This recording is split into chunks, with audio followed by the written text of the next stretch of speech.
Pemuda miskin seperti kau berani-berani datang ke rumah saya. Jangan sentuh anak saya. Kau hanya marbot masjid. Assalamualaikum sahabat 1000 kisah nyata. Bayangkan ada seorang pemuda masjid yang hidupnya sederhana, bahkan sering diremehkan warga. Hingga suatu hari, ia mendengar ayah paling kaya di desa menantang semua orang. Kalau ada yang bisa sembuhkan anakku, kuberikan semua sawahku. Semua menertawakan. Semua menganggap mustahil.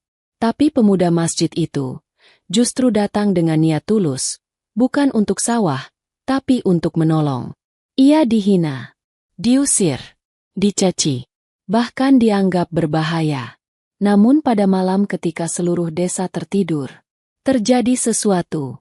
Sesuatu yang membuat kepala desa berlutut menangis, dan membuat satu desa terdiam.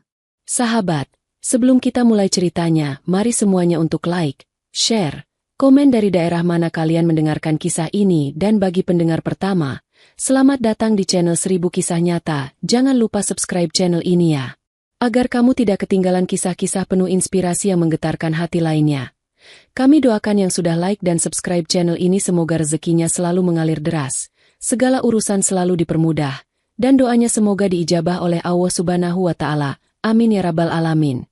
Jangan lupa juga tekan tombol loncengnya, agar kamu jadi orang pertama yang tahu saat video terbaru hadir. Sekarang mari kita mulai ceritanya. Sore itu, langit di atas desa Gemuruh tampak seperti kain tipis yang meredup perlahan. Awan berwarna keabu-abuan merayap pelan, menyisakan sedikit cahaya matahari yang menyinari pematang sawah. Dari kejauhan, sebuah rumah besar berdiri paling mencolok, lebih megah dari rumah-rumah lain yang berdinding papan.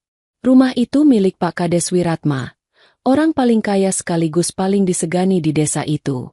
Namun hari itu, seluruh rumah besar itu dibungkus suasana murung. Tidak ada tawa, tidak ada senyum, tidak ada suara riang seperti dulu saat putri semata wayangnya, Citra, masih bisa berlari di halaman. Hari ini rumah itu dipenuhi suara isak, helaan napas berat, dan tatapan mata yang kehilangan harapan. Di ruang tengah, tabib tua yang sudah 2 minggu bolak-balik mengobati Citra berdiri dengan wajah menunduk. Rambut uban yang menutup sebagian dahinya tampak basah oleh keringat karena kelelahan. Tangannya menggenggam tas kecil berisi ramuan terakhir yang tidak lagi ia percaya mampu menolong. Tabib itu memejamkan mata sejenak, lalu berkata pelan, "Maafkan saya. Saya sudah mencoba semua yang saya tahu. Tapi, kondisi putri Bapak tidak menunjukkan perubahan." Ucapan itu seperti suara petir di dalam dada Bu Kades. Perempuan itu langsung memegang mulutnya, menahan tangis yang sejak pagi sebenarnya tidak pernah berhenti. Ia berjalan lunglai mendekati Citra yang duduk diam di atas kursi roda. Gadis itu menunduk. Rambut hitamnya jatuh menutupi sebagian wajahnya. Citra sudah 3 bulan tidak dapat berdiri sejak kecelakaan itu. 3 bulan penuh rasa nyeri, 3 bulan penuh harapan palsu, dan 3 bulan penuh tatapan iba dari banyak orang. Pak Kades berdiri tegak di samping istrinya. Wajahnya keras, tetapi sorot matanya kehilangan cahayanya. "Jadi, kau juga menyerah?" Tabib itu menggigit bibir bawahnya. "Saya bukan menyerah, Pak. Saya hanya tidak ingin memberi harapan yang tidak pasti.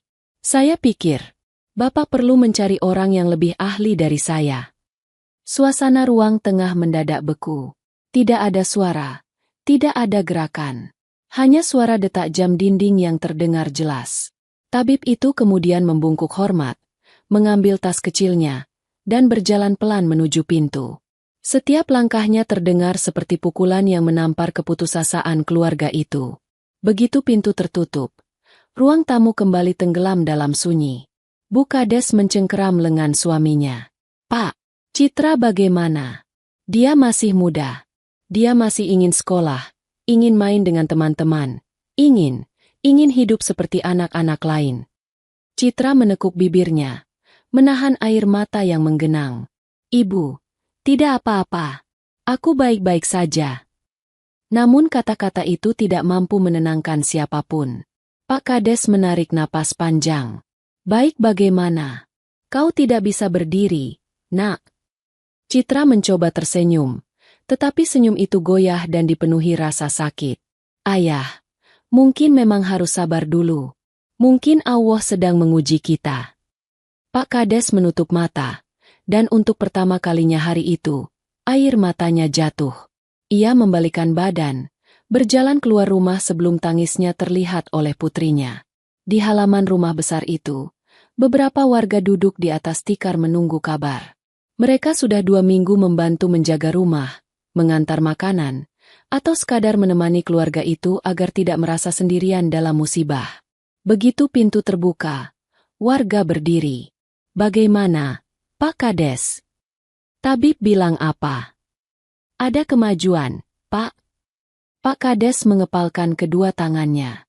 Tabib itu sama saja. Sama seperti yang lain. Tidak ada perubahan. Warga saling pandang. Ada yang menghela napas panjang, ada yang menunduk, ada yang menepuk bahu Pak Kades dengan hati-hati. Seorang bapak berkata pelan, "Yang sabar ya, Pak. Allah bersama orang yang sabar." Pak Kades langsung menoleh. Tatapannya tajam seperti pisau. Sabar. Semua orang hanya bisa bilang sabar. Suasana langsung menegang. Tidak ada yang berani menyela. Kemudian, dengan emosi yang mengalir seperti air bah, Pak Kades mengangkat wajahnya. "Saya sudah datangkan dokter dari kota. Saya sudah bayar tabib terkenal. Saya sudah panggil orang-orang pintar. Semuanya datang dengan janji. Tapi lihat hasilnya. Anak saya tetap lumpuh." Salah satu warga menunduk dalam. "Maafkan kami, Pak. Kami hanya ingin menguatkan." Pak Kades mengusap wajahnya keras-keras. Lalu tanpa pikir panjang, teriak lantang. "Kalau ada yang bisa menyembuhkan anak saya." Ia memandang semua orang yang berkumpul. "Saya berikan semua sawah saya." Semua warga terdiam. Beberapa langsung menatap satu sama lain dengan mata melebar. Ada yang tertawa kecil, mengira itu sekadar luapan emosi. "Ih, Pak Kades ini, kalau ngomong lagi emosi. Mana mungkin ada yang bisa sembuhin? Dokter saja tidak bisa. Itu hanya janji orang marah." Namun di antara suara itu, ada satu pasang telinga yang menangkap kalimat itu lebih jelas dari semua orang. Seorang pemuda kurus dengan baju kaos kusam dan celana panjang yang sudah memudar warnanya sedang berjalan melewati rumah besar itu. Di pundaknya tersampir sarung. Dia baru saja dari masjid. Hampir berbulan-bulan dia tak keliling desa dan menghabiskan waktu di masjid. Pemuda itu berhenti. Ia menoleh. Dialah Rahmat. Pemuda sebatang kara yang setiap hari mengurus masjid. Rahmat mematung di depan pagar rumah. Matanya berkedip pelan mendengar ucapan itu. Semua sawah. Tapi bukan harta itu yang membuat langkahnya berhenti. Bukan. Rahmat tidak pernah memikirkan sawah, tanah, atau kekayaan. Hidupnya selama ini sederhana. Bangun pagi, membersihkan masjid, mengumandangkan azan. Yang membuatnya berhenti adalah kata-kata putus asa dari seorang ayah. Dan kabar bahwa putri kepala desa lumpuh. Rahmat baru tahu itu hari ini kalau anak Pak Kades mengalami lumpuh. Warga terus berdiskusi sementara Rahmat masih berdiri di tempat. Ia teringat pada seseorang. Kakeknya. Lelaki tua bersuara lembut yang dulu merawatnya sejak kecil. Kakeknya bukan tabib, bukan dokter. Tetapi banyak orang sembuh setelah ia pijat. Syaraf kejepit, kaki terkilir, pundak naik. Bahkan ada yang bilang kakeknya pernah menyembuhkan lelaki yang tidak bisa duduk selama berbulan-bulan. Rahmat dulu sering duduk di samping kakeknya, memperhatikan bagaimana jari-jari tua itu menekan titik-titik tertentu di tubuh seseorang. Ia tidak mengerti semuanya. Tetapi kakeknya pernah berkata sebelum meninggal, "Kalau suatu hari ilmu kecil ini bermanfaat, jangan ragu menolong." Rahmat mengusap wajahnya. Ia sadar betul siapa dirinya. Hanya marbot masjid. Pemuda miskin yang sering dianggap remeh. Tetapi hatinya bergetar. Bagaimana jika yang dialami Citra bukan kelumpuhan total? Bagaimana jika itu hanya syaraf yang terjepit? Bagaimana jika ia bisa melakukan sesuatu? Rahmat memejamkan mata sejenak. "Ya Allah, beri aku petunjuk." Ia kemudian berjalan menuju masjid terlebih dahulu. Masjid itu sedikit jauh dari rumah Pak Kades. Kubahnya memantulkan cahaya keemasan dari matahari sore. Rahmat meletakkan sapu, mengambil wudu, lalu berdiri untuk salat. Di sujud terakhir yang lama, ia berbisik dalam hati. Jika ini jalanku menolong seseorang, kuatkan aku. Hatinya terasa lapang. Dadanya terasa ringan. Ia merasa sudah menemukan jawaban. Rahmat keluar dari masjid, mengambil tas kain lusuhnya, lalu berjalan kembali menuju rumah Pak Kades. Warga melihatnya datang. Ada apa, Mat? Kau mau ngapain ke sini? Rahmat menunduk sopan. Saya ingin bertemu Pak Kades. Warga langsung berbisik. Mat itu serius. Dia mau apa? Jangan bilang dia mau coba obatin Citra. Pintu rumah terbuka. Pak Kades muncul dengan wajah lelah dan mata sembab. Ketika ia melihat Rahmat, dahinya langsung mengerut. Rahmat. Suaranya berat. Ada apa kau datang ke sini? Rahmat menarik napas perlahan. Saya dengar Bapak bilang, kalau ada yang bisa menyembuhkan Citra, Bapak akan memberikan semua sawah Bapak. Warga langsung riuh kecil. Ya ampun, Mat.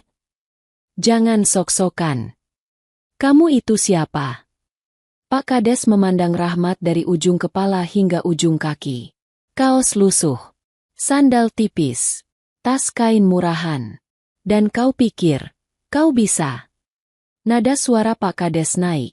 Pemuda miskin seperti kau berani-berani datang ke rumah saya bawa omongan begitu. Rahmat menunduk hormat, tapi tidak mundur. Saya tidak bilang saya bisa. Pak, saya hanya ingin mencoba. Saya pernah belajar sedikit dari kakek saya. Jangan sentuh anak saya. Suara Pak Kades membentak. Kau hanya marbot masjid. Warga yang mendengar ikutan terdiam. Ada yang menggeleng. Ada yang menahan tawa sinis. Ada yang iba namun tidak berani bicara. Di balik jendela kamar, seseorang memegang tirai pelan. Wajah Citra muncul. Matanya menatap Rahmat lama. Ia mengenal pemuda itu. Tidak dekat, tapi ia tahu suara azan yang sering mengalun setiap waktu salat. Suara lembut yang membuatnya merasa tenang meski sejak kecelakaan ia jarang keluar kamar. Dan di sela tatapan itu, di halaman rumah, Rahmat masih berdiri dengan kepala tertunduk, menerima hinaan tanpa membalas sedikitpun. Dan disinilah takdir mulai bergerak. Karena beberapa jam berikutnya, seseorang dari dalam rumah itu akan memanggil namanya. Dengan suara lirih yang hanya mampu keluar dari hati yang sudah lama berharap. Malam turun perlahan di desa Gemuruh, membawa udara yang lebih sejuk dan aroma tanah basah yang khas. Lampu-lampu rumah mulai menyala satu persatu, sementara suara jangkrik mengisi keheningan di antara rumah-rumah warga. Namun di rumah besar milik Pak Kades Wiratma, suasana malam itu tidak setenang luarannya. Ada gelombang emosi yang menggantung, menempel di setiap dinding, merayap melalui setiap celah udara. Rahmat masih berdiri di dekat pagar setelah ditolak dan dihina sore tadi. Ia sudah pulang ke masjid sebentar untuk salat Isya, namun hatinya tetap tertinggal di depan rumah besar itu. Sambil berjalan kembali menuju rumah Pak Kades, ia menata sarung batik yang disampirkan di pundaknya.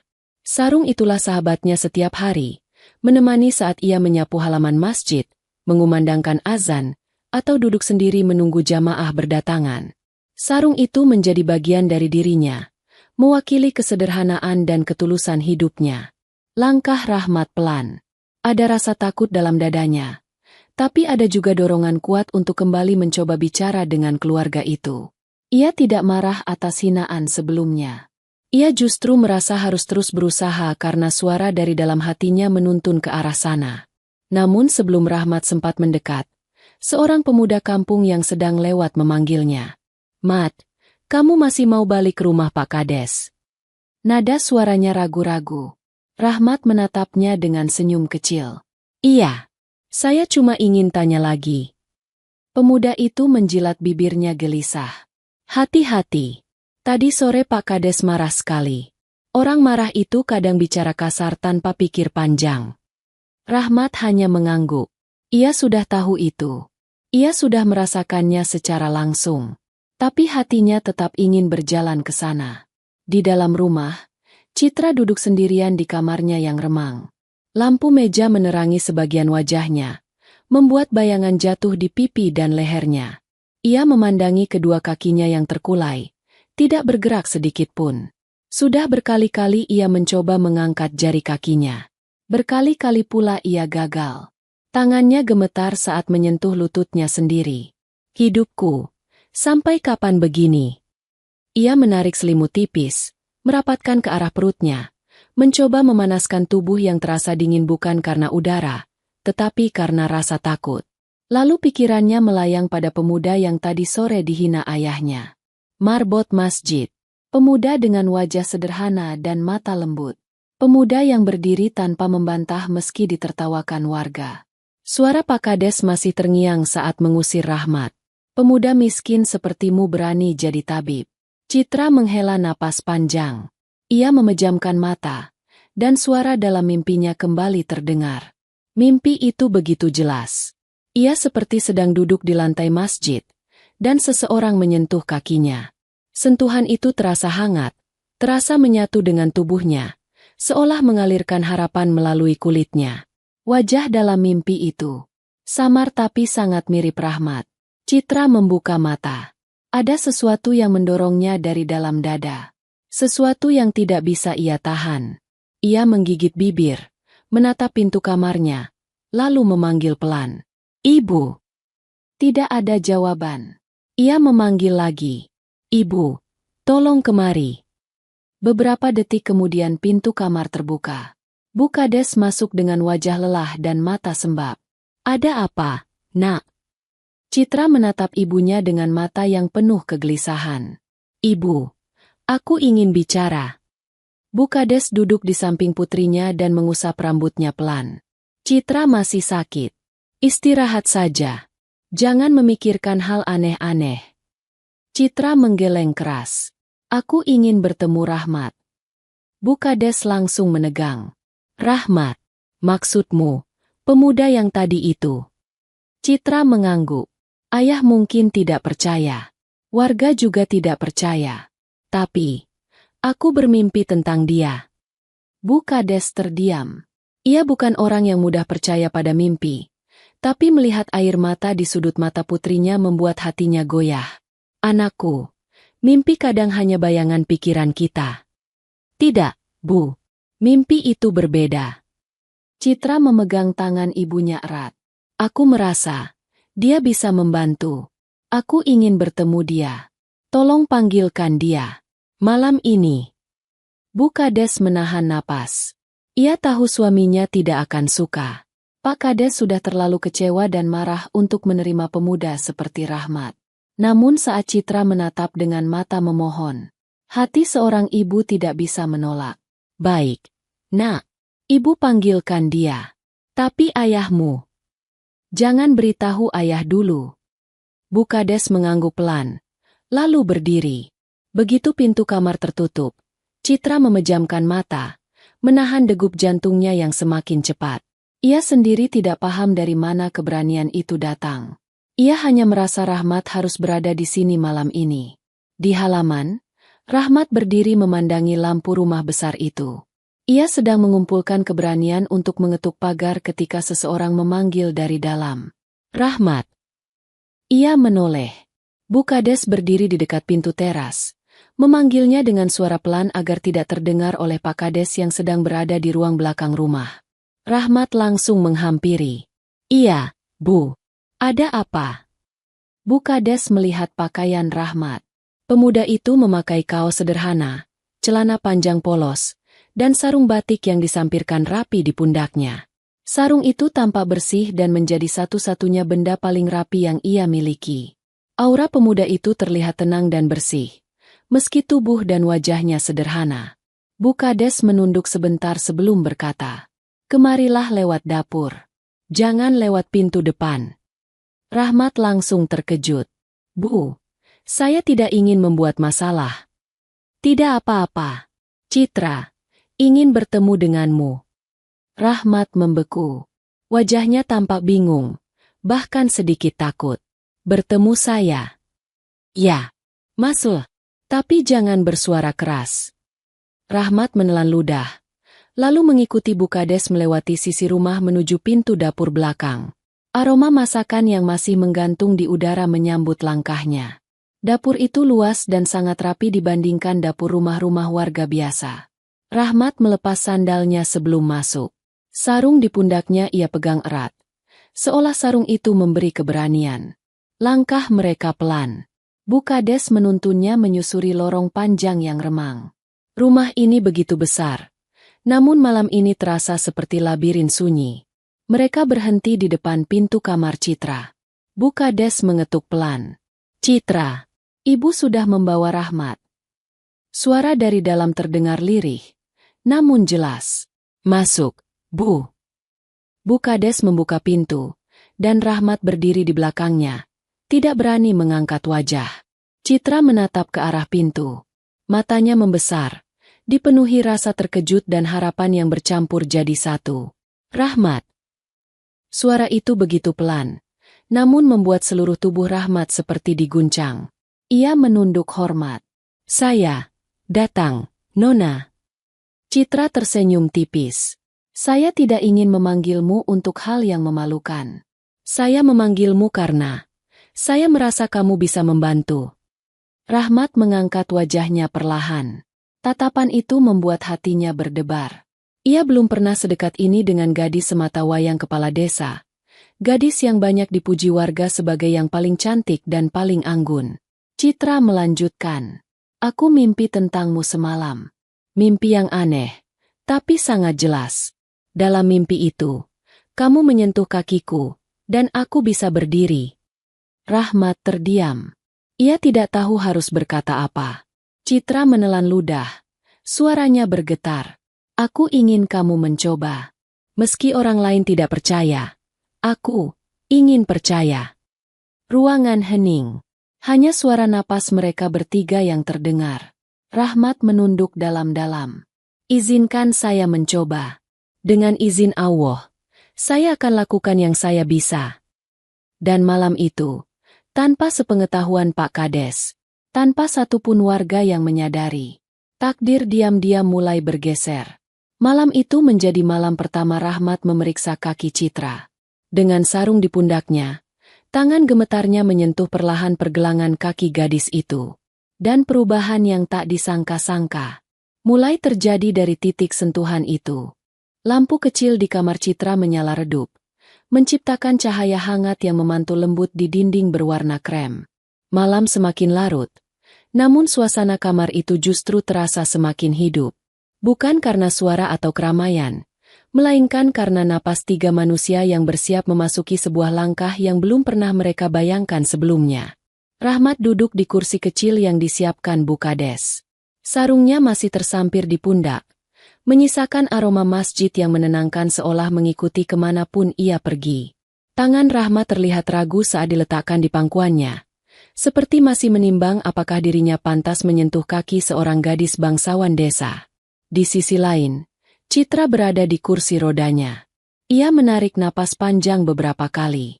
Ada rasa takut, rasa ragu, dan rasa penasaran yang bercampur menjadi satu. Tapi yang lebih kuat dari semua itu adalah secercah harapan yang mulai tumbuh. Harapan yang tidak pernah ia rasakan sejak hari kecelakaan mengubah hidupnya. Bukades menutup pintu perlahan lalu berdiri di dekat meja kecil, memperhatikan dengan tatapan seorang ibu yang cemas namun pasrah. Ia tidak tahu apa yang akan terjadi, tapi ia tahu satu hal dengan jelas. Ia tidak ingin mematahkan keberanian putrinya untuk mencoba. Citra mengatur posisi duduknya, menggerakkan tubuh bagian atas agar lebih nyaman. "Kamu boleh mulai kapan saja," ucapnya pelan. Matanya berusaha terlihat tenang meski hatinya berdebar. Rahmat menatap kaki Citra. Kaki yang pucat, dingin, dan tampak seperti milik orang yang telah kehilangan hubungan dengan tubuhnya sendiri. Sisir rambut Citra yang tergeletak di meja masih memancarkan aroma wangi lembut, membuat suasana kamar terasa lebih manusiawi di tengah kesakitan yang tak terlihat. Rahmat menelan ludah.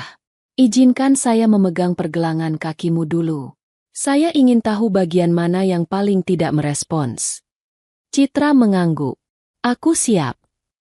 Ketika jari-jari Rahmat menyentuh kulit di pergelangan kaki Citra, gadis itu terpaku.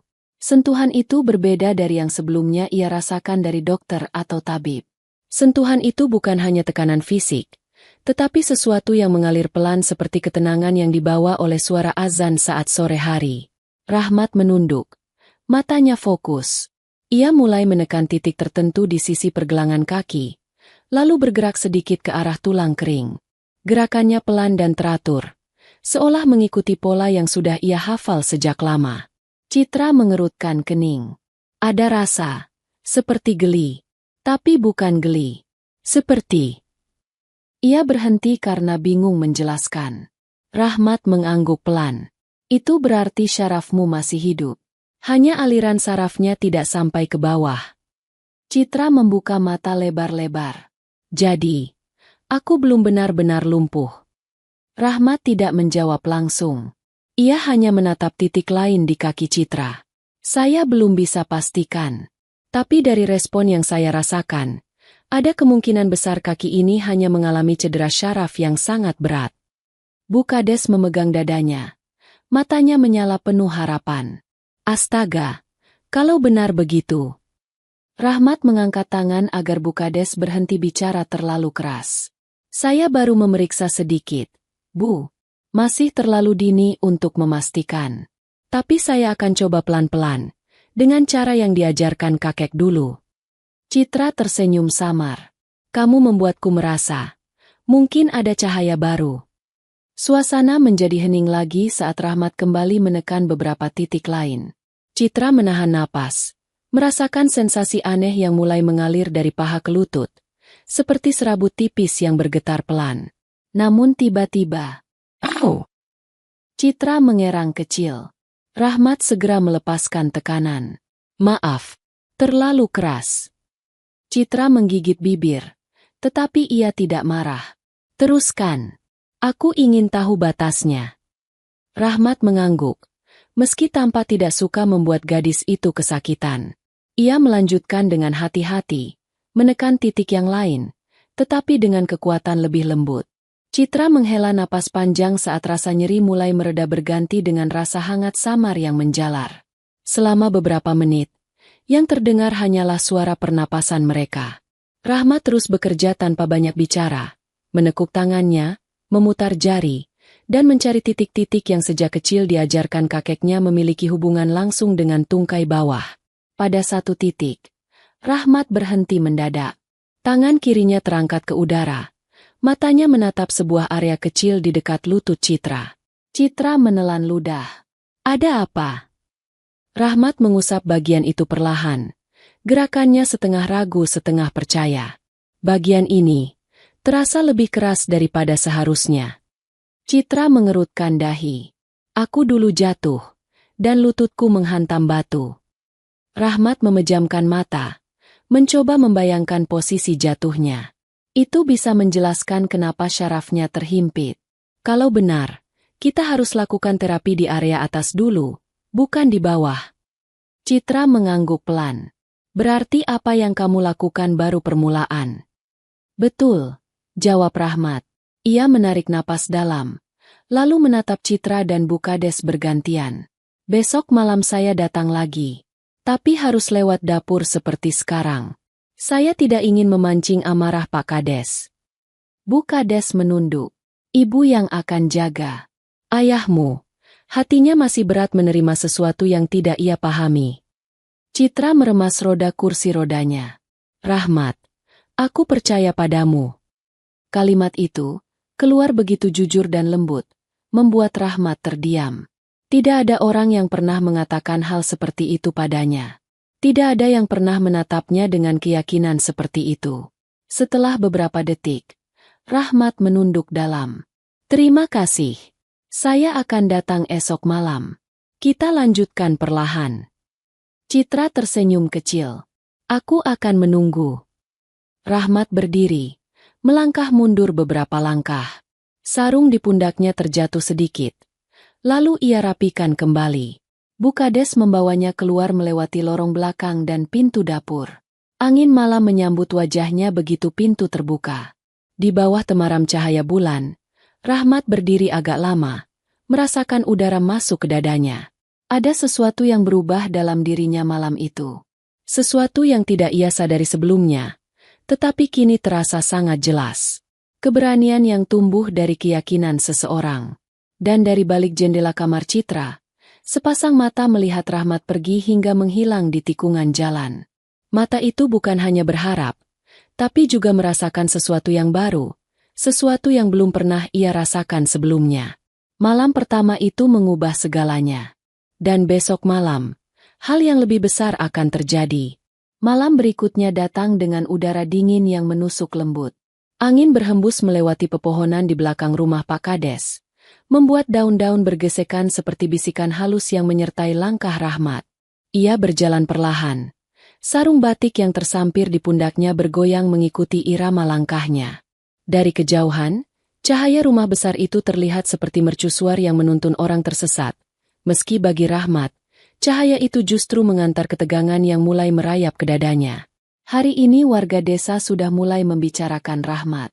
Mereka tidak tahu apa yang terjadi malam tadi, tetapi mereka melihat cara Bu Kades memanggil Rahmat diam-diam. Beberapa orang bertanya tanpa berani mendekat. Ada yang menyindir samar, ada yang berbisik sepanjang jalan. Tapi Rahmat tidak memikirkan itu. Baginya, hanya satu hal yang penting, Citra. Ia berhenti sejenak di depan dapur belakang. Lampu kecil yang menggantung di atas pintu terlihat redup, seperti sengaja dipasang agar tidak mencolok. Bu Kades sudah menunggu di sana. Wajahnya cemas sekaligus lega begitu Rahmat muncul. "Kamu datang," bisiknya. Rahmat menunduk. "Iya, Bu. Apakah Citra sudah siap?" "Dia sudah menunggu sejak maghrib," jawab Bu Kades pelan. "Masuklah sebelum ayahnya pulang dari balai desa." Rahmat melangkah masuk. Aroma rempah dari masakan sore tadi masih tertinggal di udara. Namun kini baunya terasa bercampur dengan tegangnya suasana rumah. Mereka berjalan melewati lorong sunyi, menuju kamar Citra. Pintu kamar Citra terbuka sedikit. Lampu di dalam kamar menyala hangat, dan dari celah pintu terasa hembusan napas lembut yang tidak stabil. Bu Kades membuka pintu perlahan. "Citra, Rahmat sudah datang." Citra mendongak. Wajahnya tampak sedikit lebih segar dibanding kemarin. Rambutnya ia ikat sederhana ke belakang, membuat wajahnya terlihat lebih teduh. Tapi mata indah itu tetap menyimpan rasa takut. Takut pada rasa sakit, takut pada kemungkinan gagal, dan takut pada harapan yang terlalu besar. Namun begitu Rahmat masuk, matanya mereda.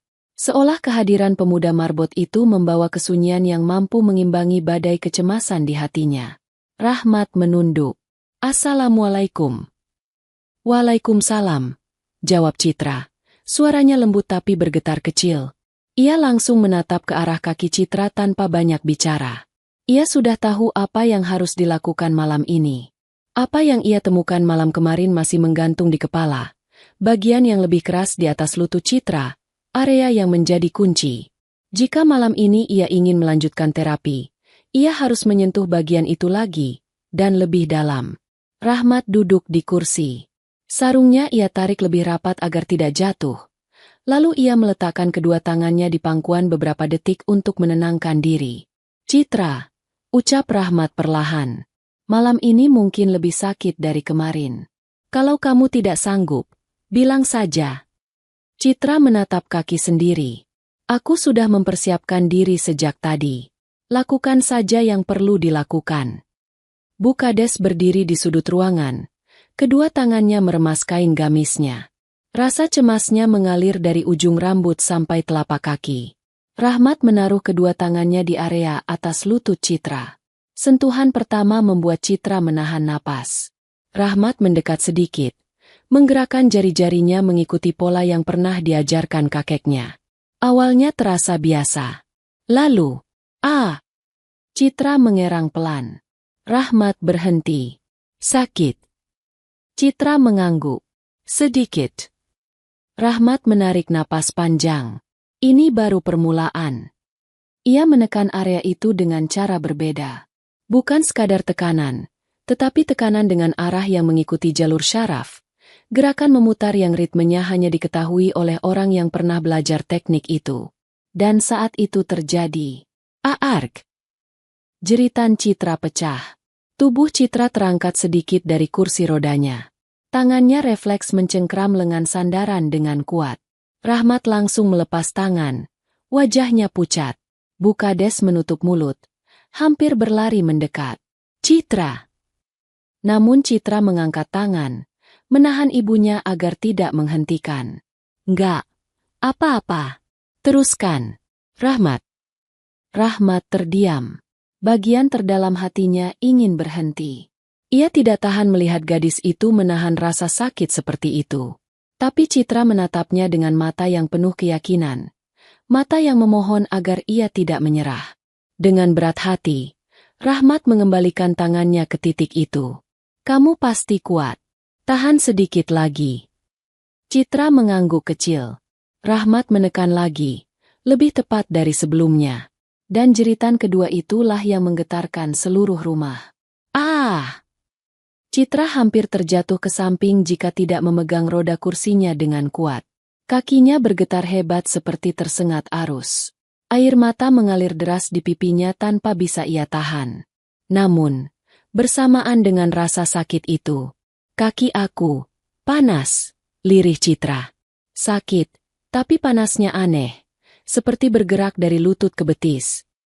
Rahmat langsung berhenti. Benar, itu tanda syaraf mulai membuka jalannya. Citra menahan tangis, namun sebuah senyum kecil muncul di tengah kesakitannya. Aku bisa ngerasain sesuatu. Bertahun-tahun rasanya mati, tapi sekarang ada yang hidup. Bukades menutup wajah, menangis tanpa suara. Ya Allah, syukur. Rahmat kembali menekan sedikit, lalu berpindah ke titik lain. Gerakannya lembut kali ini, hanya untuk menuntun perubahan itu agar tidak hilang begitu saja. Citra berulang kali menggigit bibir agar tidak berteriak lagi. Keringat mengalir dari pelipisnya. Nafasnya tersengal. Tapi di antara rasa sakit itu, ada benih harapan yang tumbuh. Setelah beberapa menit, Rahmat menurunkan tangannya. Cukup untuk malam ini, ujarnya dengan suara parau karena ikut tegang. Citra terkulai di kursi rodanya. Tubuhnya masih bergetar, tapi senyum halus tidak hilang dari wajahnya. Rahmat memberi jarak. Matanya memperhatikan kaki Citra. Sesuatu telah berubah. Citra melihat kakinya sendiri, lalu menjatuhkan pandangannya ke jari kaki. Ia mencoba memerintah satu hal sederhana di kepalanya. Gerakan. Dan jari itu bergerak 5 mm. Hanya 5 mm.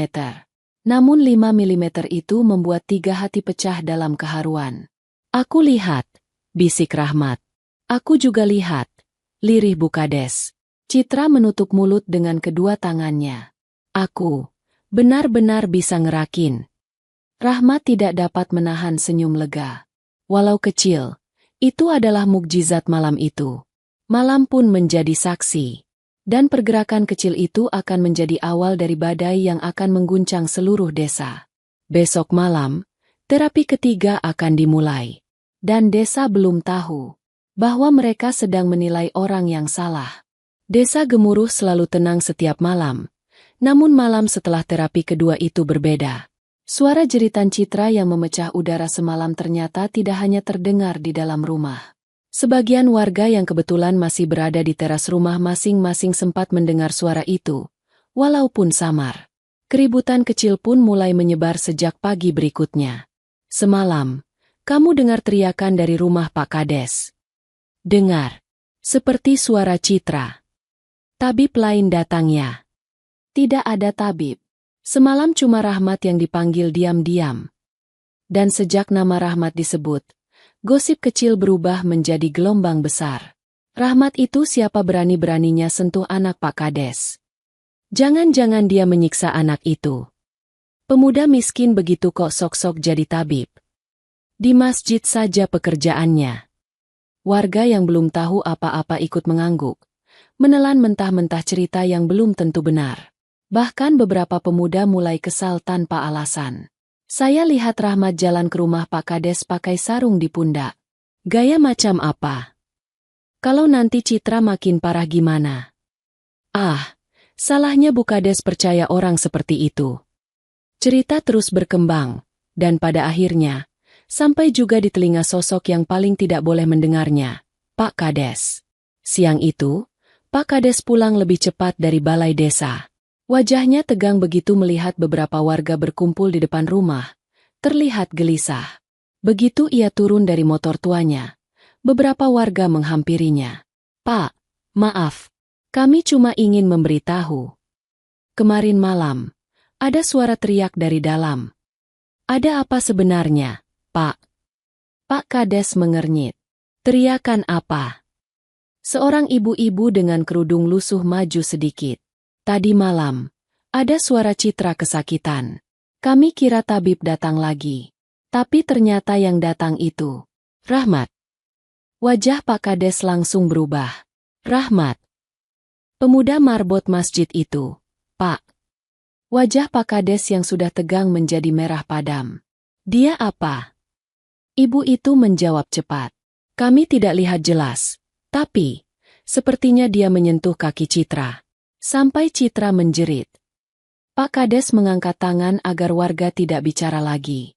Tubuhnya bergetar, bukan karena takut, tapi karena amarah yang naik tanpa kendali.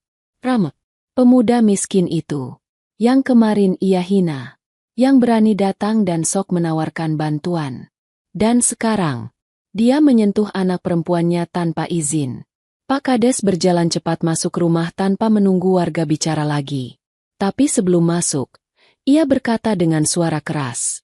Mulai sekarang, tidak ada siapapun yang boleh masuk rumah ini tanpa izin saya. Termasuk Rahmat. Warga saling pandang. Beberapa mengangguk setuju. Beberapa lainnya diam, tidak nyaman dengan cara bicara itu. Namun mereka sudah terlanjur percaya gosip yang berkembang. Di dalam kamar, Citra sedang duduk di kursi rodanya, menatap jari kakinya. Meski hanya bergerak sedikit semalam, hasil itu membuat hatinya dipenuhi cahaya kecil. Rasanya seperti mimpi yang mulai menyentuh kenyataan. Ia menunduk dan menyentuh kulit kakinya. Ada sensasi samar, tidak seperti dulu yang benar-benar mati rasa. Ia tersenyum. Harapan membuat dadanya menghangat. Bu Kades masuk membawa secangkir air hangat. Minumlah, nak. Citra menatap ibunya. Ibu, terapi malam ini tetap harus dilakukan. Aku mulai bisa merasai gerakan kecil. Bu Kades menahan air mata. Ibu tahu. Ibu percaya. Tapi ayahmu. Belum sempat ia menyelesaikan kalimatnya, pintu kamar terbuka keras. Pak Kades berdiri di ambang pintu dengan wajah gelap. Rahmat, masuk sini semalam. Suasana kamar langsung membeku. Citra menegang. Jantungnya berdegup cepat. Itu aku yang minta. Tidak perlu membela. Suara Pak Kades tajam. Kau pikir ayah tidak tahu apa yang terjadi? Warga mendengar teriakanmu. Mereka bilang pemuda itu kau biarkan menyentuhmu. Bu Kades menelan ludah. Pak, dengarkan dulu. Tidak. Teriakan itu membuat angin kamar seolah berhenti. Pak Kades berjalan mendekat. Menatap Citra dengan mata yang penuh rasa takut dan marah bercampur jadi satu. Kau anak ayah. Harga diri ayah. Ayah tidak akan biarkan orang seperti Rahmat sentuh kamu lagi. Citra merasa dunia runtuh. Air mata mengalir. Tapi aku sudah merasai perubahan. Ayah. Itu hanya karena rasa syok. Tidak ada yang berubah. Potong Pak Kades cepat. Kau hanya membohongi diri sendiri. Pak Kades berbalik menuju pintu. Mulai malam ini, pintu dapur dikunci. Tidak boleh ada orang yang masuk lewat belakang. Termasuk Rahmat. Citra menjatuhkan wajahnya ke pangkuan. Bahunya bergetar hebat. Bu Kades memeluk putrinya. Tenang, nak. Ibu akan bicara lagi dengan ayah. Citra menggeleng keras dengan suara gemetar. Tidak boleh berhenti, Bu. Tidak boleh. Aku sudah merasai perubahan itu. Rahmat belum selesai. Dia akan datang malam ini. Tiba-tiba, suara ketukan keras terdengar dari ruang tamu. Pak Kades membuka pintu dengan kasar. Di depan pagar, Berdiri Rahmat dengan wajah cemas. Sarung masih tersampir rapi di pundaknya. Ia datang. Tepat saat larangan baru dibuat. "Assalamualaikum, Pak," ujar Rahmat dengan suara rendah. Tanpa menunggu balasan, Rahmat melanjutkan. "Saya kemari untuk melanjutkan terapi. Citra butuh sesi ketiga malam ini." Pak Kades maju satu langkah. "Kau tidak masuk. Tidak malam ini. Tidak besok. Tidak akan pernah lagi." Rahmat terdiam.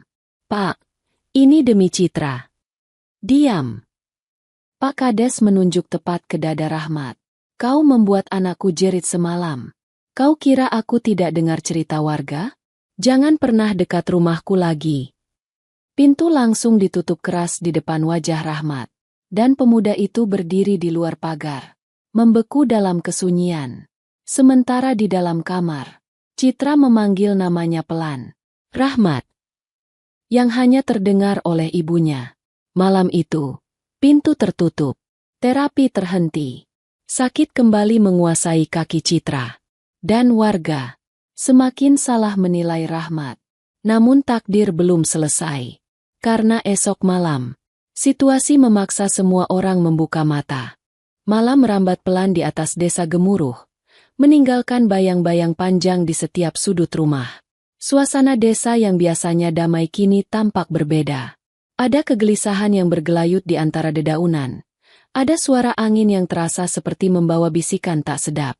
Dan di rumah besar Pak Kades, ada sesuatu yang jauh lebih mencekam sedang terjadi. Citra duduk di kursi rodanya, menatap jendela kamar yang sedikit terbuka. Udara malam menyelinap masuk, membawa hawa dingin yang menusuk tulang. Namun yang membuat tubuhnya menggigil bukanlah dingin, melainkan kecemasan yang menumpuk sejak sore tadi. Ayahnya melarang Rahmat datang. Pintu dapur sudah dikunci. Jalan belakang sudah ditutup. Bahkan halaman belakang disorot lampu agar tidak ada yang bisa masuk diam-diam. Citra menggigit bibirnya kuat-kuat. "Apa yang harus aku lakukan?" Suara itu nyaris tidak terdengar. Rasa hangat di betisnya semalam. Gerakan kecil di jari kakinya. Itu bukan mimpi. Itu bukan imajinasi. Itu bukti bahwa tubuhnya masih mampu merespons. Dan kini semuanya seperti hendak dicabut darinya karena kemarahan ayahnya. Ia meraih selimut, memeluknya erat, lalu menutup mata. Tapi yang muncul bukan ketenangan. Yang datang justru mimpi buruk. Ia melihat dirinya duduk di tengah sawah, dikelilingi orang-orang yang menatapnya dengan kasihan. Kakinya tak bergerak, tubuhnya tak mampu berdiri. Waktu terasa seperti tidak berjalan. Semua orang berlalu, sementara ia tetap diam di tempat yang sama, tertinggal, terlupakan. "Tidak, jangan." Ia menggeleng dalam mimpi. Lalu mimpi itu berubah.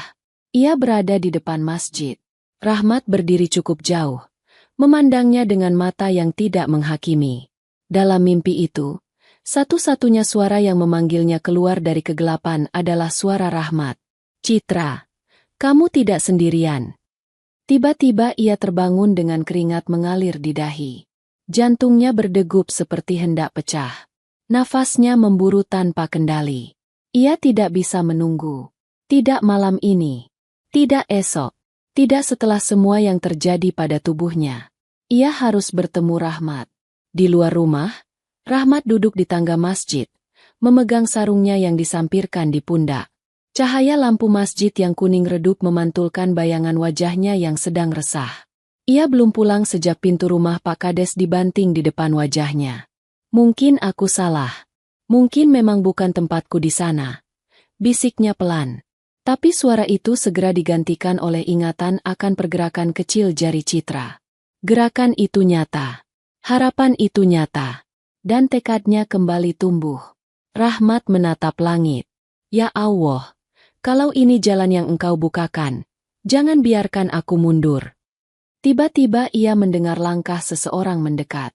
Rahmat berdiri cepat, mengira mungkin ada jamaah yang ingin berdoa. Namun langkah itu tidak berasal dari seorang jamaah. Langkah itu berasal dari dalam kegelapan di sisi jalan yang menuju rumah besar itu. Sosok perempuan muncul, didorong oleh seseorang. Cahaya lampu masjid menyentuh wajah itu. Wajah Citra. Rahmat terpana. Dunia seperti berhenti sejenak. Citra berada di kursi rodanya, didorong oleh Bu Kades. Gamis ibu itu setengah tertiup angin, dan wajahnya tampak cemas sekaligus tegas, seolah ia menggendong rahasia besar yang melawan segala aturan rumah. Bu Kades berkata pelan tapi tegas, "Rahmat, ikut kami. Sekarang juga." Rahmat menelan ludah, mendekat cepat. "Bu, ini bahaya kalau Pak Kades tahu." "Justru itu," jawab Bu Kades cepat. "Kami datang sebelum ayahnya pulang dari balai desa. Kalau dia sudah di rumah, tak akan ada kesempatan lagi." Rahmat menatap Citra. Gadis itu menahan air mata. "Aku tidak bisa diam saja, Rahmat," ucapnya lirih. "Sejak ayah larang kamu datang, kaki aku makin panas. Tapi bukan sakit biasa. Rasanya seperti syarafnya sedang mencari jalan. Kalau dibiarkan berhenti sekarang, aku takut semuanya hilang." Rahmat mengepalkan tangan. Ia menatap sarungnya, lalu menatap Citra. Keduanya seolah memiliki hubungan yang tidak bisa dijelaskan. "Baik," ucap Rahmat lirih namun tegas. "Aku siap. Di mana kita akan melakukannya?" Bu Kades menghela napas dalam. "Kita tidak bisa melakukannya di rumah. Terlalu banyak mata. Kita harus mencari tempat lain." Rahmat menatap sekeliling, lalu menatap masjid. "Di sini," katanya mantap. "Masjid kosong malam ini. Tidak ada siapa-siapa. Tempat paling aman." Bu Kades ragu-ragu. "Di masjid." Rahmat mengangguk penuh keyakinan. Di tempat suci, tidak akan ada yang mencurigakan. Dan Citra akan lebih tenang. Citra meremas roda kursinya. Wajahnya menunduk. "Aku suka suasana masjid. Sejak dulu. Walau aku jarang masuk karena malu dengan kondisiku."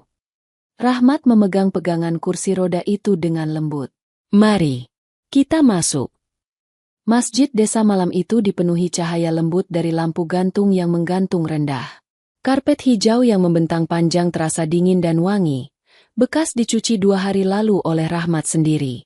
Suasana masjid begitu sejuk, terasa seperti pelukan yang meredakan kesedihan. Rahmat menyiapkan tempat kecil di dekat mimbar. Ia menggelar kain putih tipis sebagai alas kaki Citra. Ia menata bantal kecil untuk menyangga lutut. Citra duduk di kursinya. Kedua tangannya gemetar. Tidak karena takut, tapi karena campuran harapan dan ketegangan. Bu Kades berdiri tidak jauh. Mulutnya komat kamit mendoakan. Rahmat duduk berhadapan dengan Citra. Sarungnya ia geser sedikit ke belakang pundak agar tidak menghalangi gerakan tangannya. Ia menatap mata Citra. "Malam ini, kita tidak hanya akan menekan titik syaraf. Kita akan mencoba teknik yang lebih dalam." Citra menelan ludah. "Apakah aku akan menjerit lagi?" "Ya," jawab Rahmat jujur. "Tapi setelah itu, kalau Allah mengizinkan, perubahan besar akan terjadi." Citra mengangguk pelan. "Aku siap." Rahmat kemudian mengambil posisi, mengangkat lutut Citra perlahan, menempatkannya pada posisi yang lebih menegangkan syaraf. Dan saat jari-jarinya menyentuh titik pertama, Citra langsung menggenggam erat pegangan kursi rodanya. "Ah!" Rahmat menekan lebih dalam. Dan jeritan pertama malam itu pecah memenuhi masjid. Tapi sesuatu yang tidak terduga terjadi detik berikutnya. Detik yang membuat Rahmat dan Bu Kades sama-sama menahan napas. Kaki kanan Citra bergetar. Bergetar lebih kuat dari malam kemarin. Tidak hanya jari, tapi betisnya. Hingga tulang kakinya tampak berusaha bergerak. Rahmat memelototkan mata. "Bu, lihat." Citra menangis sambil terengah. Aku bisa rasain sampai ke paha." Rahmat menekan titik lain. Tiba-tiba Citra menjerit sangat keras sampai gema masjid bergetar. Dan di saat yang sama, kaki kanan Citra terangkat beberapa sentimeter. Tidak tinggi, tidak sempurna. Tapi itu sesuatu yang mustahil 2 hari lalu. Bu Kades menutup mulutnya. Air matanya mengalir deras. Rahmat menarik napas tajam. Ia tahu apa artinya ini. Ia tahu bagaimana perubahan besar baru saja dimulai. Namun sebelum ia sempat melanjutkan, dari luar masjid terdengar suara motor berhenti keras. Suara yang membuat darah mereka membeku. Suara itu adalah suara motor Pak Kades. Dan langkah cepat itu mendekat. Kita ketahuan, bisik Bu Kades panik. Rahmat menggenggam kaki Citra. Kita belum selesai. Kita belum boleh berhenti malam ini. Citra berbisik dengan wajah pucat. Rahmat, tolong lanjutkan. Langkah semakin dekat. Tarikan napas semakin berat. Dan pintu masjid mulai terbuka. Pintu masjid terbuka perlahan. Namun suara engselnya yang berderit cukup membuat jantung Citra seperti berhenti berdetak. Cahaya dari luar menembus masuk, menciptakan bayangan tinggi di lantai karpet hijau yang bersih. Langkah berat mendekat, bukan langkah biasa, tetapi langkah seseorang yang datang dengan kemarahan yang sudah tidak dapat dibendung. Rahmat membeku. Bu Kades menutup mulutnya. Tubuhnya gemetar. Sementara Citra memeluk pangkuannya. Kaki yang baru saja bergetar kini menegang karena takut, bukan karena nyeri. Dan kemudian, sosok itu muncul dari ambang pintu. Pak Kades. Wajahnya merah. Matanya melebar seperti bara yang menyala. Nafasnya terengah, antara lelah dan murka yang memuncak. Sorot matanya langsung jatuh pada sosok yang duduk bersimpuh di lantai masjid, Rahmat, dan pada putrinya yang berada di kursi roda. Kakinya sedikit terangkat seakan baru saja dipaksa. Citra sontak ingin berbicara, namun kata-kata tersangkut di tenggorokannya. 1 detik, 2 detik, lalu suara itu meledak. Apa yang kalian lakukan di sini? Gema suaranya memantul keras di dinding masjid, membuat bulu kuduk meremang. Bu Kades buru-buru maju ke depan. Pak, tolong dengarkan dulu. Ini bukan. Tidak ada yang perlu aku dengar, bentak Pak Kades. Pandangan marahnya menatap lurus ke Rahmat. Kau lagi, kau tidak cukup dipermalukan semalam? Beraninya kau sentuh anakku di tempat suci ini. Rahmat bangkit perlahan. Sarungnya hampir jatuh dari pundaknya. Namun ia menahannya dengan cepat. Tangannya gemetar. Tetapi ia tetap menunduk dengan hormat. Pak, saya hanya ingin membantu. Citra yang meminta saya. Dusta. Suara Pak Kades meledak begitu keras hingga Citra mengerutkan wajah ketakutan. Ayah. Citra bersuara lirih. Namun Pak Kades tidak ingin mendengar itu. Dia memandang Citra tajam. Matanya penuh rasa terluka. Kau biarkan pemuda ini menyentuh kakimu. Kau biarkan orang tak jelas melakukan sesuatu di luar kendali ayah. Kau tidak tahu apa bahayanya. Citra menahan isak. Aku hanya ingin sembuh.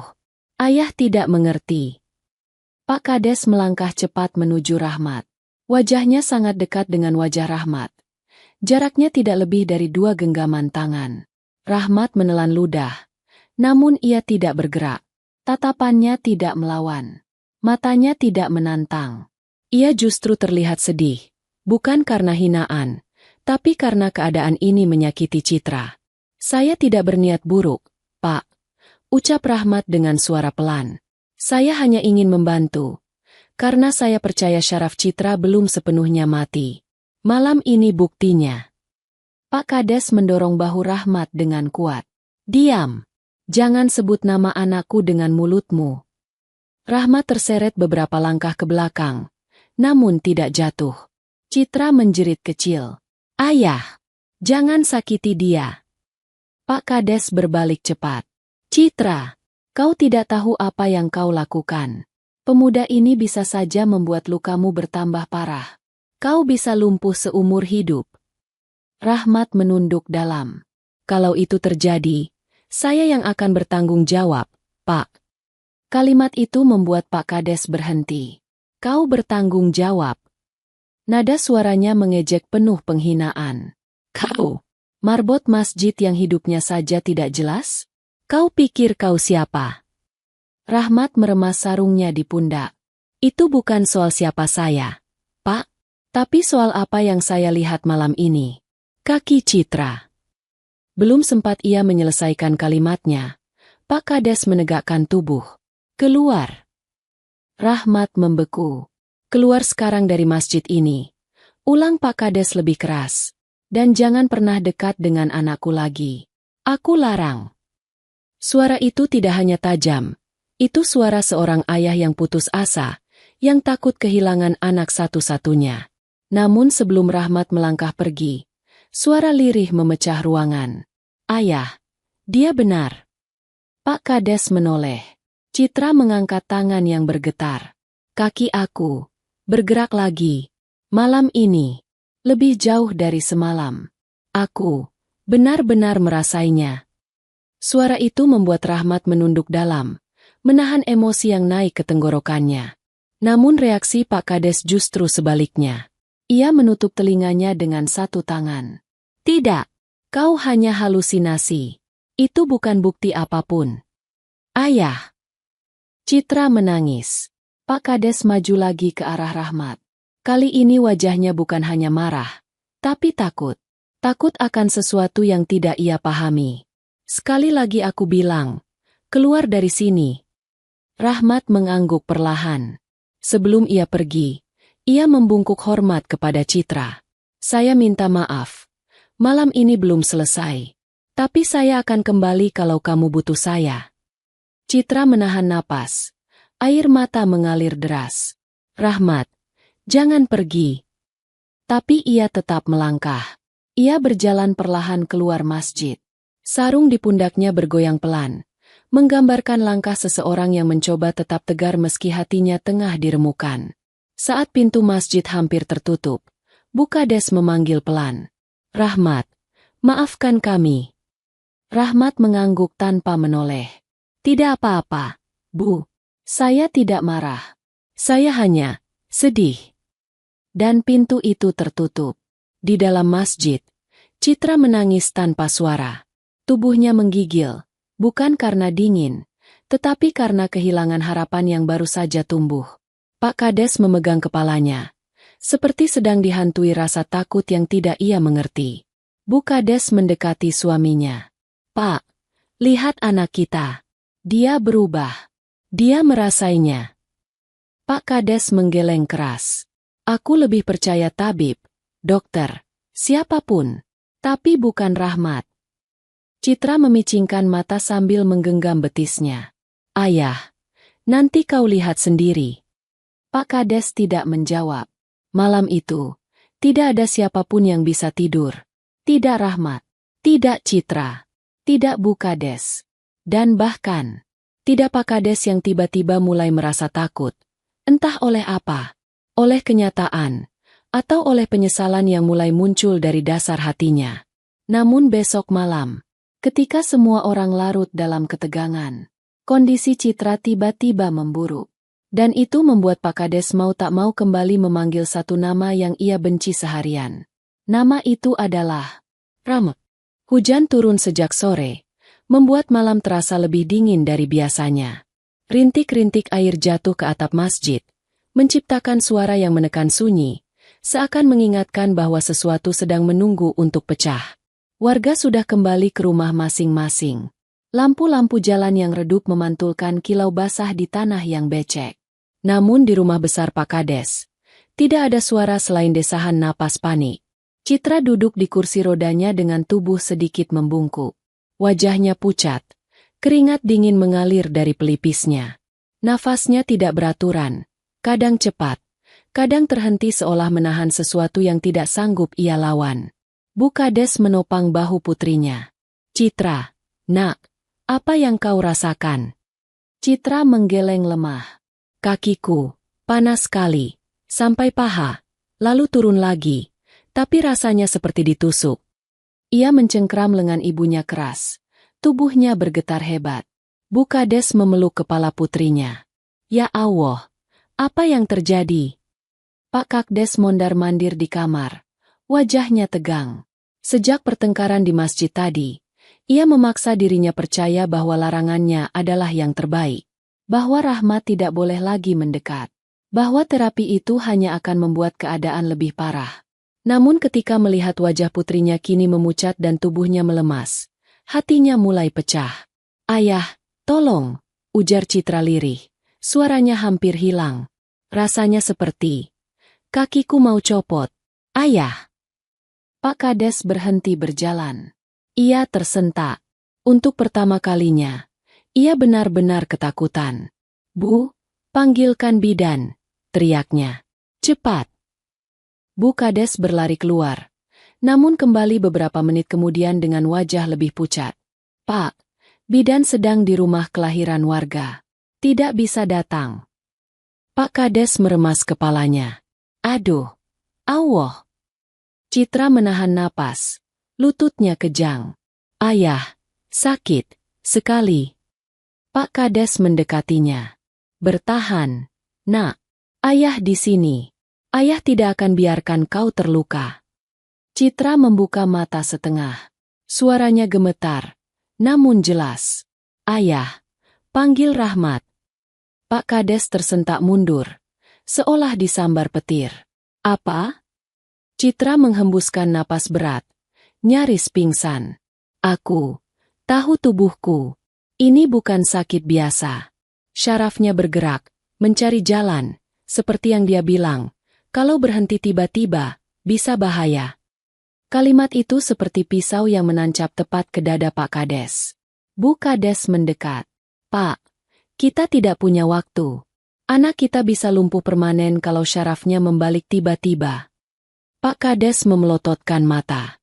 Kamu percaya omongan pemuda itu? Pak. Air mata Bu Kades jatuh. Anak kita bisa mati rasa selamanya. Tolong, buang gengsimu. Pak Kades menatap istrinya. Menatap putrinya yang hampir tidak sanggup bicara. Dan perlahan, lapisan keras di wajahnya mulai luluh. Ia menggigit bibir hingga keluar darah. Lalu menghela napas sangat panjang. Rahangnya bergetar. Aku. Ia menutup wajah dengan kedua tangan. Aku salah.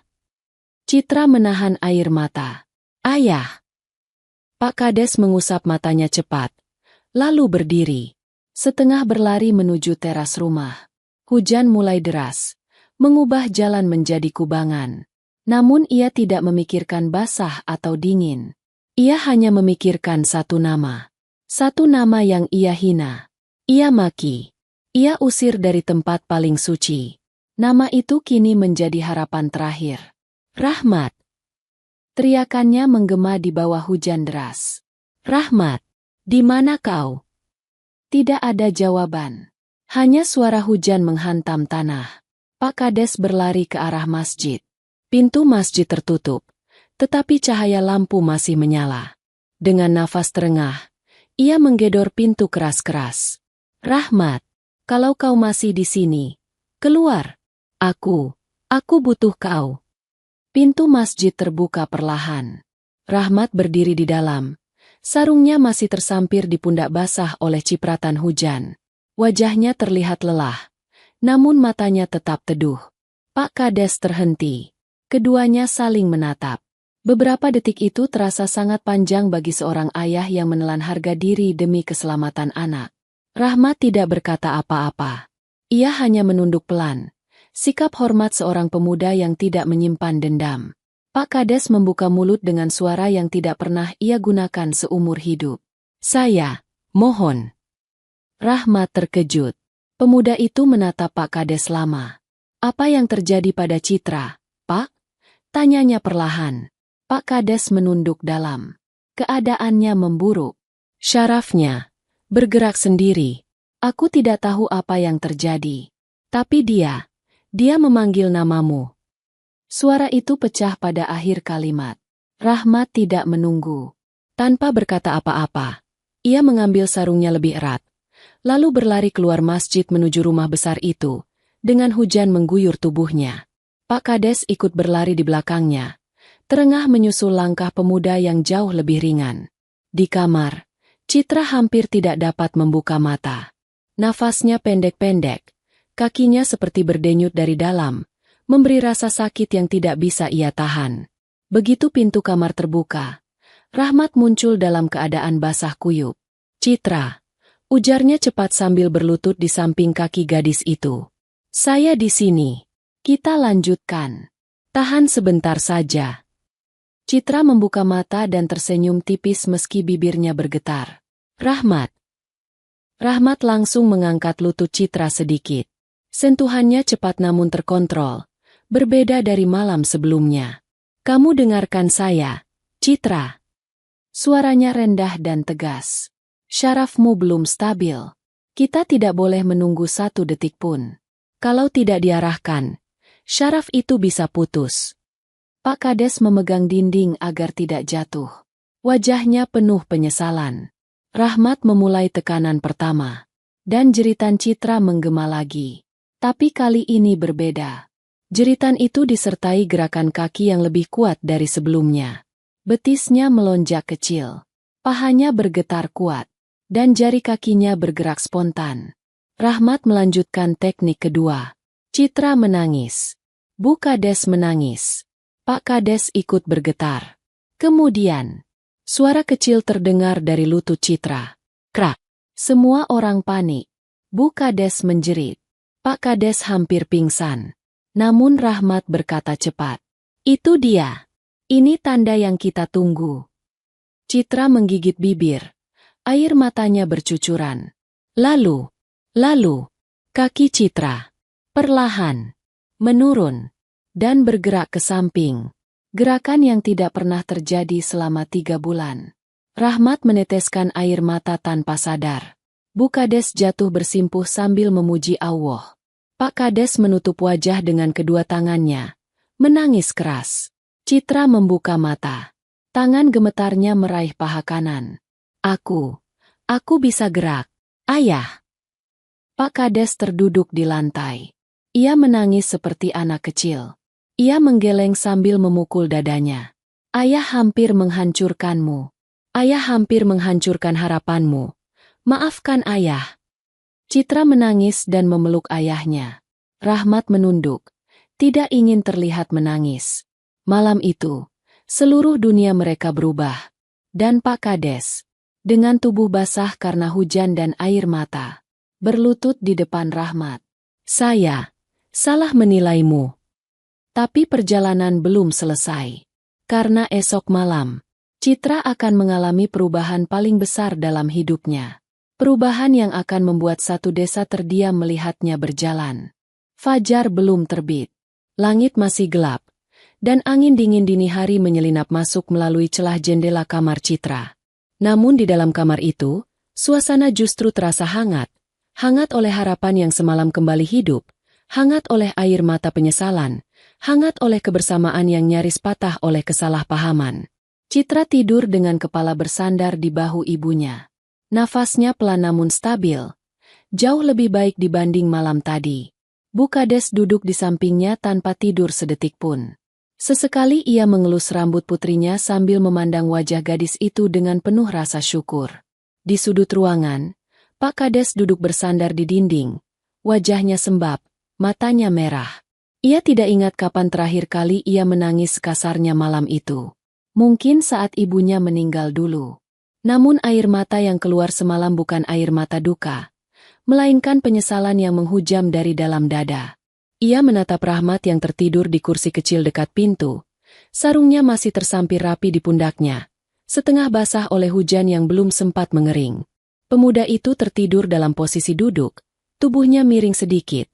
Namun tangannya masih menggenggam sudut kursi, seakan siap bangun kapan saja. Pak Kades mengusap wajah. Perasaannya rumit. Saya hampir kehilangan anak, karena kesombongan saya sendiri, bisiknya. Bu Kades mendengar, tapi tidak berkata apa-apa. Ia tahu malam tadi telah menghancurkan dinding yang selama ini membutakan suaminya. Saat sinar matahari pertama menembus tirai, Citra membuka mata perlahan. Ia mengerjap beberapa kali, lalu menatap kedua orang tuanya. Ibu. Suaranya serak. Bu Kades langsung memeluknya. Bagaimana rasanya, Nak? Citra menghela napas panjang. Kakiku. Tidak seperti kemarin. Tidak berat. Tidak mati rasa. Aku bisa merasakan angin dingin di kulitku. Pak Kades menatapnya. Air mata kembali menggenang. Itu. Bagus, Citra. Citra tersenyum tipis, lalu menatap Rahmat yang masih tertidur di kursi. Dia benar-benar menyelamatkan aku. Pak Kades hanya mampu menunduk dalam-dalam. Beberapa menit kemudian, Rahmat terbangun. Ia mengusap wajah sembari duduk tegak. Begitu melihat Citra menatapnya, ia tersenyum kecil. Pagi. Pagi, jawab Citra pelan. Rahmat berdiri dan mendekat. Ia mengamati kaki Citra tanpa menyentuhnya dahulu. Apa kamu merasa panas lagi? Tidak, jawab Citra. Panasnya hilang. Rahmat mengangguk. Itu tanda syarafnya sudah mulai menemukan jalurnya sendiri. Tapi kamu harus coba sesuatu hari ini. Citra menelan ludah. Apa itu? Kamu harus berdiri. Pak Kades membelalak. Berdiri. Bu Kades menutup mulut. Rahmat, itu belum. Rahmat mengangkat tangan pelan. Saya tidak akan memaksanya. Tapi hari ini, tubuh Citra sudah siap melakukan percobaan kecil. Kita lihat apakah ada kekuatan yang cukup. Citra memandangi kakinya. Untuk sesaat, ketakutan menguasai hatinya. Namun kemudian ia menarik napas panjang. Aku ingin coba. Rahmat meletakkan kedua tangannya di sisi kursi roda. Jangan paksa tubuhmu. Jika terasa terlalu sakit, kita berhenti. Tapi kamu harus biarkan tubuhmu mencoba. Citra mengangguk. Bu Kades memposisikan dirinya di belakang Citra. Pak Kades berdiri di samping, siap memegang bahu jika putrinya goyah. Rahmat berlutut di depan Citra. Bismillah. Tarik napas. Pelan-pelan. Citra menutup mata. Rahmat menyentuh pergelangan kaki gadis itu. Ia mengangkat kaki Citra perlahan, memberi tekanan kecil pada lutut agar ototnya teringat bagaimana bergerak. 3, 2, 1. Citra, dorong tubuhmu ke depan. Lalu coba letakkan telapak kaki di lantai. Biarkan berat tubuhmu turun sedikit. Citra mengerang pelan. Ia mendorong tubuhnya ke depan. Kakinya menyentuh lantai. Lututnya goyah. Ayah. Tangannya gemetar. Aku takut jatuh. Pak Kades langsung memegang kedua bahunya. Ayah ada di sini. Nak, kau tidak akan jatuh. Citra menggigit bibir. Baik. Aku coba. Ia menurunkan tubuh pelan-pelan. Kakinya bergetar hebat. Betisnya seperti hendak menyerah. Rahmat menatap intens. Sedikit lagi. Citra, aku di depanmu. Orang tua kamu di belakangmu. Kamu tidak sendirian. Dan, dengan suara napas yang terputus, dengan wajah yang menegang penuh tekad, dengan tubuh yang mulai mengingat bagaimana rasanya berdiri, Citra mengangkat tubuhnya. Untuk pertama kalinya setelah 3 bulan. Ia berdiri. Tidak sempurna. Tidak stabil. Tapi ia berdiri. Bu Kades langsung menangis terseduh. Pak Kades menutupi bibirnya dengan tangan. Tubuhnya bergetar hebat. Rahmat menunduk. Menahan air mata yang mendesak keluar. Citra membuka mata perlahan. Ia melihat dunia dari sudut pandang yang sudah 3 bulan hilang. Ia melihat langit-langit kamar, melihat jendela dari posisi berdiri, melihat ibunya menangis bahagia, melihat ayahnya terisak, melihat Rahmat yang menatapnya dengan bangga. Aku berdiri. Tubuhnya goyah dan hampir jatuh. Namun Rahmat cepat memegang pahanya. Duduk dulu, Citra. Kita tidak boleh memaksanya. Tapi hari ini kau sudah melakukan sesuatu yang luar biasa. Citra kembali duduk dengan napas terengah. Pak Kades berlutut di depan putrinya, memegang tangannya. Ayah, menyesal. Suara itu retak. Ayah hampir kehilangan kesempatan untuk melihatmu berdiri lagi. Nak, hanya karena ayah terlalu sombong. Citra mengusap pipi ayahnya. Ayah berusaha melindungi aku. Aku mengerti. Tidak ada yang bicara beberapa menit. Mereka hanya tenggelam dalam haru. Namun tanpa mereka sadari, ada seseorang di depan rumah yang melihat kejadian dari jendela kamar Citra yang terbuka sedikit. Seorang tetangga yang kebetulan lewat, membawa ember berisi pakan ayam. Ia berhenti. Matanya melebar. Ia melihat Citra berdiri. Meskipun hanya sebentar, ia langsung meletakkan embernya dan lari. "Woi! Woi! Warga! Cepat keluar!" teriaknya di jalan. Warga mulai keluar rumah. "Ada apa? Kenapa ribut? Apa terjadi sesuatu di rumah Pak Kades?" Tetangga itu terengah sambil menunjuk ke arah jendela kamar Citra. "Aku lihat sendiri. Putri Pak Kades. Berdiri. Dia berdiri. Dengan bantuan Rahmat." Warga terdiam. Beberapa hampir tidak percaya. Beberapa saling tatap dengan wajah memucat. Beberapa lainnya langsung berlari ke rumah Pak Kades. Dan dalam hitungan menit, seluruh desa memenuhi halaman rumah besar itu. Mulut-mulut yang kemarin menghina Rahmat, menyindirnya, mencurigainya, mengata-ngatainya, sekarang tak berani berucap. Karena mata mereka sendiri telah melihat sesuatu yang mustahil. Citra telah berdiri. Dan Rahmat, pemuda miskin marbot masjid, adalah alasan semua itu terjadi. Besok, mereka akan menyaksikan hal yang lebih mengejutkan. Karena wahyu terakhir terapi Rahmat adalah membuat Citra berjalan. Pagi itu, suasana desa gemuruh jauh berbeda dari hari-hari sebelumnya. Tidak ada ayam yang berkokok tanpa dibalas bisik-bisik warga. Tidak ada ibu-ibu yang menyapu halaman tanpa mengintip arah rumah besar Pak Kades. Bahkan anak-anak yang biasanya berlari di jalanan pun tampak menahan diri, seolah mengetahui bahwa sesuatu yang besar sedang menunggu untuk terjadi. Rumor itu sudah menyebar sejak fajar. Rumor yang berawal dari satu pasang mata yang melihat kejadian tak terduga di balik jendela kamar Citra. Dan kini, seluruh desa dipenuhi pertanyaan yang sama. Benarkah putri Pak Kades berdiri lagi? Apa benar Rahmat yang membuatnya? Bukannya kemarin Rahmat diusir. Warga yang kemarin mencibir Rahmat kini tidak berani bicara lantang. Mereka hanya menyelinap ke sudut-sudut rumah, memandang masjid, dan kemudian memandang rumah besar itu berkali-kali. Sementara itu, di dalam kamar Citra, suasana lebih tegang daripada kemarin malam. Citra duduk di kursi rodanya dengan wajah yang penuh campuran perasaan. Takut, gelisah, namun juga sangat bersemangat. Malam tadi ia berhasil berdiri sebentar, dan itu sudah mengubah seluruh hidupnya. Tapi hari ini, Rahmat mengatakan sesuatu yang jauh lebih besar. Ia harus mencoba berjalan.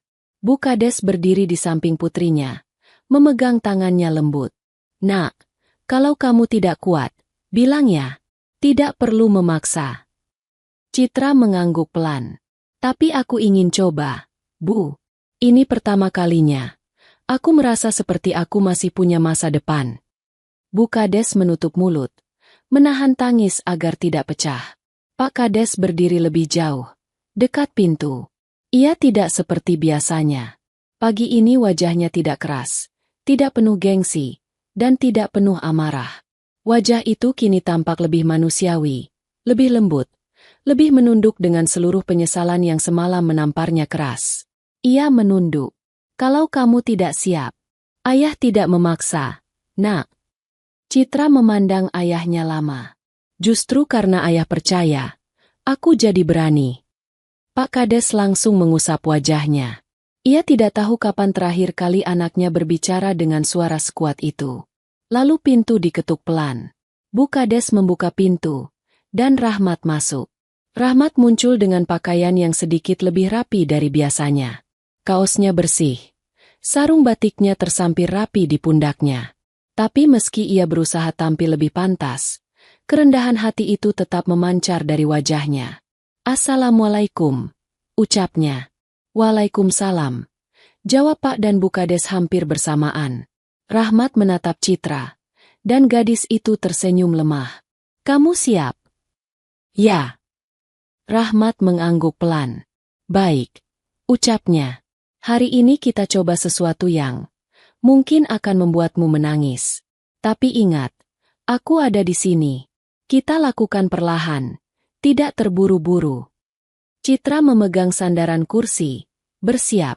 Bu Kades memegang bahunya. "Aku di belakangmu, Nak." Pak Kades berdiri agak jauh, namun mata dan hatinya seluruhnya tertuju pada satu titik, Titik yang sudah ia tangisi selama 3 bulan. Rahmat berlutut di depan Citra. Ia menyentuh pergelangan kaki gadis itu perlahan, seperti seorang adik memegang tangan kakaknya. Tidak ada tekanan dulu. Tidak ada terapi dulu. Rahmat hanya memastikan bahwa tubuh Citra sudah siap untuk menerima beban. Kaki kamu tidak sepenuhnya kuat, ujar Rahmat perlahan. Tapi syarafnya sudah terhubung. Kita hanya perlu memastikan tubuhmu tahu bagaimana berdiri, dan kemudian bagaimana melangkah. Citra menelan ludah. Aku siap. Rahmat menempatkan kedua tangannya di sisi lutut Citra. Baik, kita mulai. Ia menunduk sedikit, menarik napas dalam, lalu mengucapkan, bangkit, perlahan. Citra mendorong tubuhnya ke depan. Tangan masih memegang sandaran kursi roda. Betisnya bergetar. Pahanya menegang. Tubuhnya naik sedikit. Lalu turun lagi. Rahmat menahan lututnya agar tidak jatuh. Tidak apa-apa. Sekali lagi. Citra mencoba lagi. Kakinya menahan sebagian berat tubuhnya. Dan sedikit demi sedikit, perlahan, tubuh itu bangkit. Ia berdiri. Lebih stabil dari kemarin. Tidak sempurna, tapi cukup untuk membuat semua orang di kamar itu terdiam. Rahmat menatapnya dengan mata berkaca-kaca. Bagus. Kamu luar biasa. Citra menghembuskan napas gemetar. Aku, berdiri lagi. Pak Kades menutup mulutnya. Suara tangis kecil lolos dari sela-sela jarinya. Tapi Rahmat mengangkat tangan. Kita belum selesai. Citra menatapnya dengan mata yang penuh keberanian. Rahmat menarik satu kaki kursi roda agar Citra bisa berdiri tanpa pegangan. Satu langkah saja, kata Rahmat. Hanya satu. Tidak perlu jauh. Tidak perlu sempurna. Citra mengangguk. Rahmat memposisikan dirinya tepat di depan gadis itu. Ia mengulurkan tangan. Pegang aku. Citra memegang kedua tangan Rahmat. Langkah pertama. Citra mencoba mengangkat kaki kanannya. Betisnya kaku. Pahanya menjerit. Seluruh tubuhnya seperti melawan. Namun Rahmat mendekat pelan. Kamu bisa. Citra menggigit bibir. Dan kakinya mengangkat. Satu langkah kecil. Satu langkah pertama dalam 3 bulan. Bu Kades langsung menangis terseduh. Pak Kades jatuh berlutut sambil memeluk wajahnya. Rahmat menahan napas. Menahan air mata yang akhirnya pecah. Citra menatap bawah. Ia melihat jejak kecil dari gerakan kakinya. Itu. Langkahku. Suara itu pecah oleh tangis. Rahmat mengangguk cepat. Iya. Itu langkahmu. Bukan langkahku. Bukan langkah mereka. Langkahmu. Citra menangis keras. Pak Kades bangkit perlahan. Lalu berjalan ke arah Rahmat. Ia berhenti tepat di depan pemuda marbot masjid itu. Dan sesuatu yang tidak pernah terjadi sebelumnya. Sesuatu yang tidak pernah dilakukan seorang kepala desa. Terjadi. Pak Kades bersujud di kaki Rahmat. Tubuhnya bergetar hebat. Air matanya jatuh mengenai lantai. Suaranya pecah. Tidak lagi terdengar seperti suara seorang pemimpin. Melainkan suara seorang ayah yang baru saja diselamatkan dari jurang. Rahmat, maafkan saya. Apa yang saya lakukan padamu, tidak pantas, tidak layak. Aku buta. Rahmat terkejut. Berusaha menarik Pak Kades agar bangun, namun ayah itu menahan. Saya hampir membiarkan anak saya lumpuh seumur hidup, karena kesombongan saya sendiri, karena saya menganggap orang kecil tidak bisa menyelamatkan siapa-siapa. Rahmat menggenggam bahu Pak Kades. Pak, jangan begitu. Saya hanya melakukan apa yang saya bisa. Saya bukan siapa-siapa. Namun Pak Kades menggeleng keras. Kau, penyelamat keluargaku. Ia bangkit perlahan, memegang bahu Rahmat. Sawahku, janjiku, semuanya milikmu. Rahmat menggeleng cepat. Tidak, Pak. Saya tidak mau sawah itu. Saya tidak melakukan ini untuk imbalan apa-apa. Pak Kades menatapnya lebar. Matanya merah. Kalau begitu, ambillah yang lain. Rahmat bingung. Yang lain? Pak Kades menoleh ke arah Citra. Citra menatap Rahmat sambil menghapus air mata. Pak Kades mendekati putrinya. Nak, apa yang kamu inginkan sebagai ucapan syukur? Citra memandang ayahnya lama, lalu memandang Rahmat. Wajahnya memerah. Nafasnya naik turun. Dan dengan suara yang hanya dapat diucapkan seseorang yang tahu masa depannya baru saja berubah. Ayah, kalau sawah itu bukan untuk Rahmat, biarkan aku yang menebusnya. Rahmat menatapnya bingung. Apa maksudmu? Citra tersenyum melalui air mata. Dengan masa depanku. Hening. Hening yang panjang. Hening yang dalam. Hening yang membuat satu desa berhenti bernapas. Cerita selesai. Malam ketika seorang pemuda miskin menyelamatkan putri kepala desa. Bukan hanya malam sebuah keajaiban. Itu malam ketika kesombongan runtuh. Malam ketika kebaikan sederhana kembali meninggi. Dan malam ketika langkah pertama seorang gadis mengubah masa depan seluruh desa. Sosok yang kemarin dihina, hari ini disanjung. Bukan karena kekuatan, bukan karena harta, tapi karena ketulusan hati. Sebuah kisah yang mengingatkan kita bahwa kadang pertolongan terbesar datang dari tangan yang paling tidak pernah kita anggap. Sahabat 1000 Kisah Nyata, terima kasih sudah menonton sampai akhir. Sekian untuk cerita hari ini. Nantikan cerita-cerita menarik lainnya yang akan menggetarkan hati kalian. Jika kalian suka dengan ceritanya, klik like, tinggalkan komentar, dan share cerita ini, agar kami semakin semangat menyajikan kisah-kisah inspiratif lainnya. Sampai jumpa di video berikutnya. Wassalamualaikum warahmatullahi wabarakatuh.